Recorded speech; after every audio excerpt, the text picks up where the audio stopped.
Okay, welcome back to lab number 2. And in this lab, we're going to start using target servers. So that's kind of main takeaway from this lab. We're again going to activate Cloud Shell in the beginning, just to kind of make sure that we can use some of the command line tools later on. And we can go over to proxies.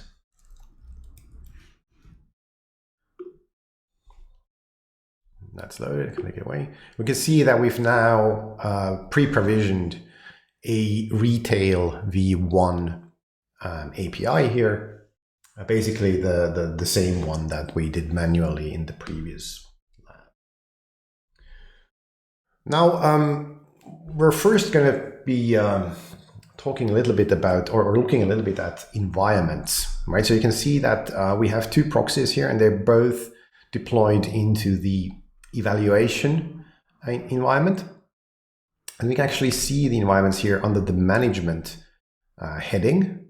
We have a list of environments, right? And that's currently has just 1, right? The eval environment is actually provisioned automatically in case you use an evaluation organization in Apigee. So that's kind of why it's there. Okay, so we also have environment group here called eval group that then binds to a specific host name of this API. So what we're going to do next is create a new environment group for our production environment. We're going to call it prod group, and we're going to give a specific host name to it. So this is based on the name of your project here. So API hyphen your project name dot API services dot dev, and then we click create. So now we have a new environment group here. That's okay. Going back to environment, we're going to want to create a new environment as well. I'm going to call it prod for production, and then we're going to put it into the production group, and the type is proxy. Great.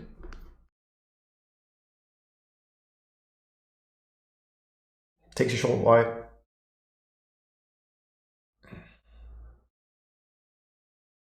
You can see it's now created. However, it's not active yet because it hasn't been attached to an instance yet. So this means that basically we can start to work in this environment, but it won't be available yet, right? So our main idea for this lab was creating target servers. So why don't we do that? So you can see here on the top hand side, we can see all of these tabs. They're like more here. And one of them is called target servers. And under target servers, we can create a target server. And we need to give it a name. I'm going to call it TS target server retail. And then we have a pre-deployed API for training purposes, which is the host name that we're going to be using for this specific target server. For protocol, we're going to use HTTP. We're going to enable SSL and use port 443. No need to work with the rest of the security settings here. Just, if you're interested, this would allow you to set up, a key store, select the cipher that's going to be used, and the TLS protocol version, and then enable two-way TLS as well. We're not going to do that in this lab. All right, so we got our target server over there. And now this is in the production environment. Now we want to put that same target server into the test environment as well. Oops, I just made a mistake. I can see it here. I'll just edit this. So this was supposed to be the production server, right? Prod. There we go.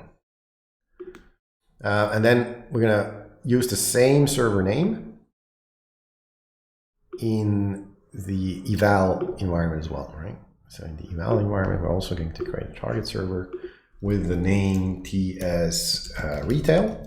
So that can be our target, but now it's actually going to go to the test environment, right? So the test host over here. There we go.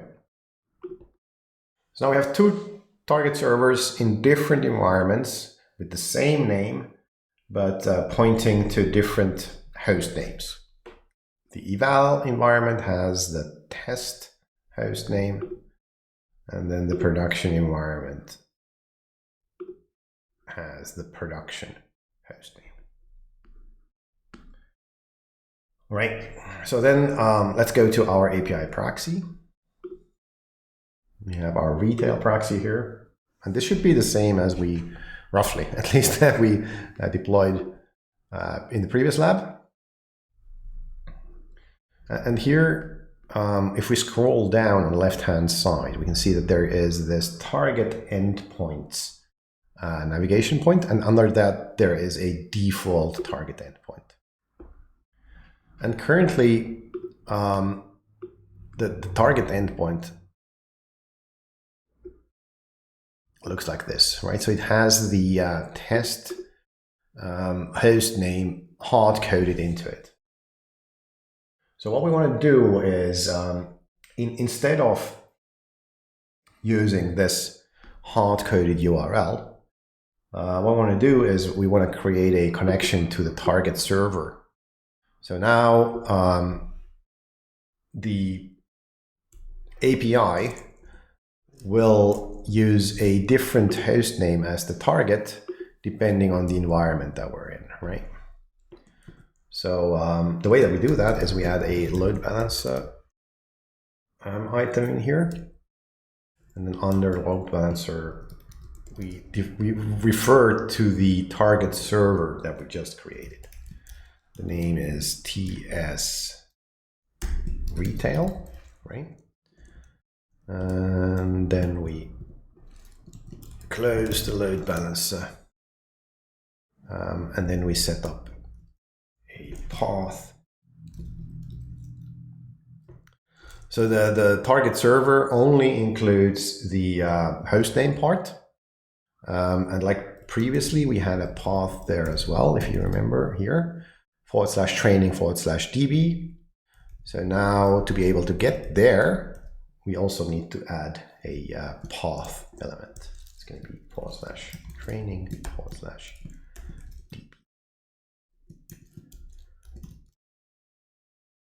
Right. Does this work?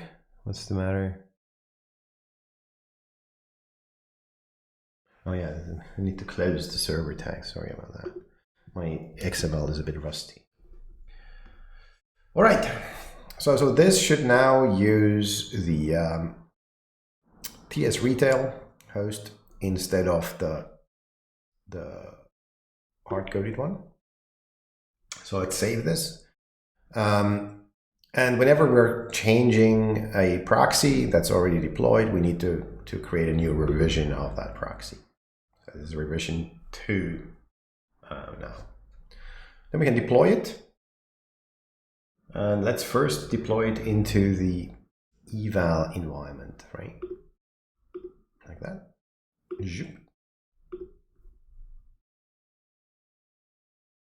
And now this will take a while.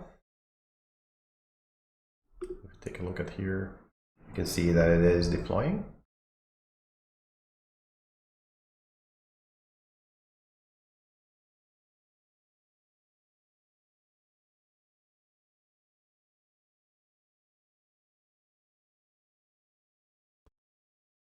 Okay, so now it has been deployed. Meanwhile, we can go and take a look at our environments.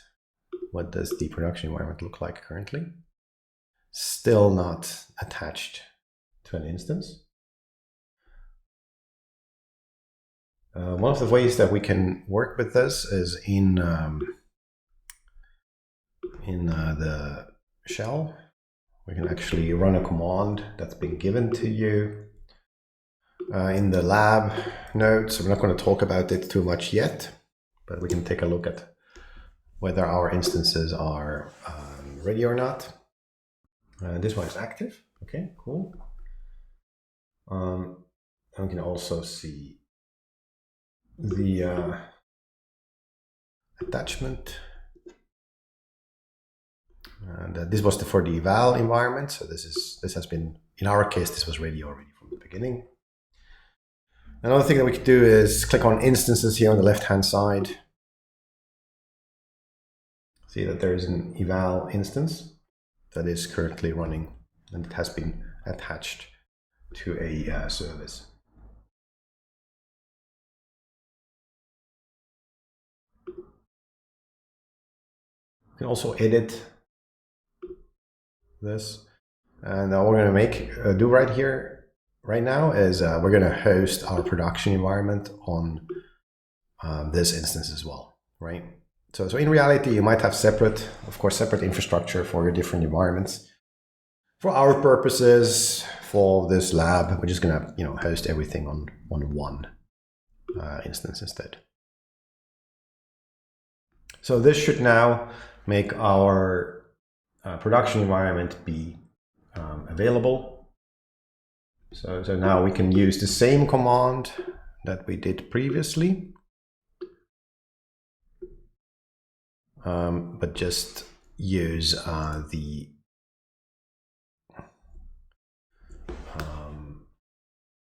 production environment instead of the eval environment, right?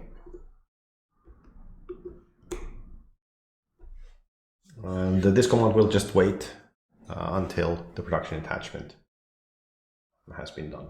So let's just wait for that.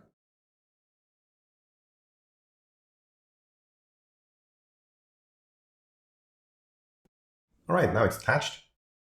So now we can deploy the proxy into the production environment. We could have done that earlier as well, but it wouldn't have deployed because it wouldn't have been able to, because there was no environment for the production or no runtime instance for the production environment. So now we deploy the same revision 2, but instead of the eval environment, we're going to deploy it into the production environment instead.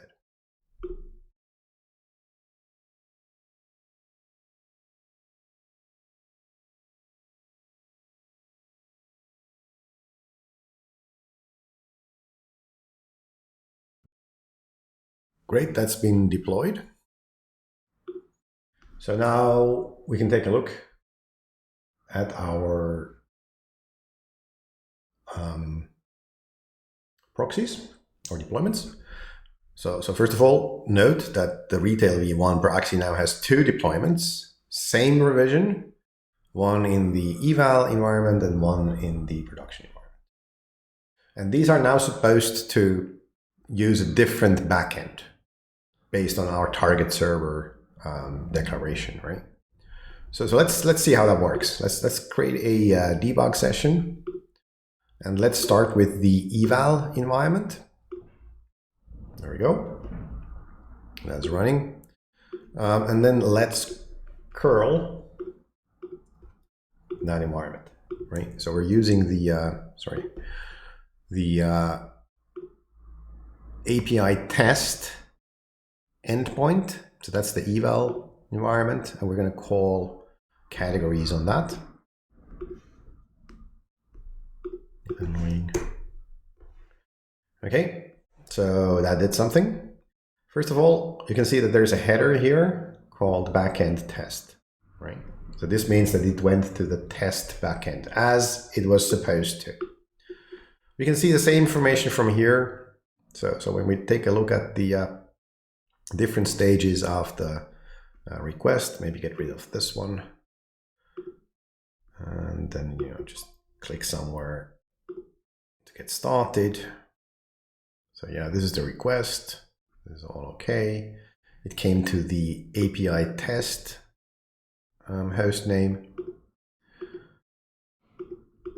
And then we went to the target. And this is the target request. Now the target request has been sent.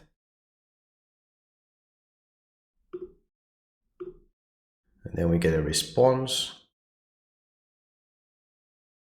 of 200. And here you can see the backend header is going to be test. Right. So that's how we know it came from the test backend. So we want to do the exact same thing for the production environment as well. So it's just, start another debug session, and this time for the production environment. Start. And we're right here. So let's now call the production endpoint instead. So the difference here is that the host name is API instead of API test, right? Otherwise it's the same request. And now you can see that the backend header is prod, right? Because it used the production backend.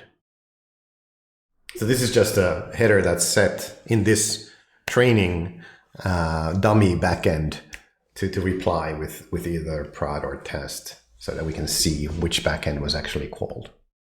And again, the same transaction can also be seen here in the debug view. And then again, if we click on the, the backend integration, here you can see that the backend is prod.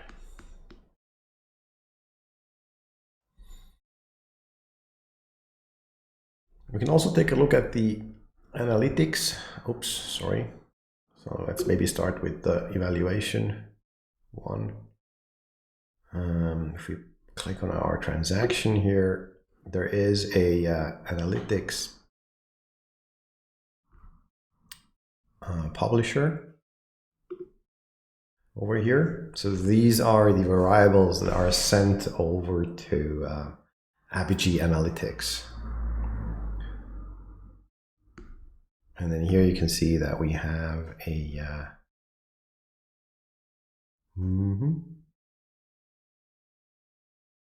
where was it? Here, yeah, target URL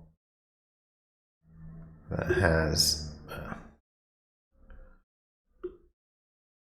the value GCP training 01. This should say test here at the very end, but we just can't make it fit. Right? No, it doesn't show it. What a bummer. But yeah, so it should say GCPCS training 01 test. That's why we get the test feedback. Similarly, in the production environment, if we take a look at the analytics publisher,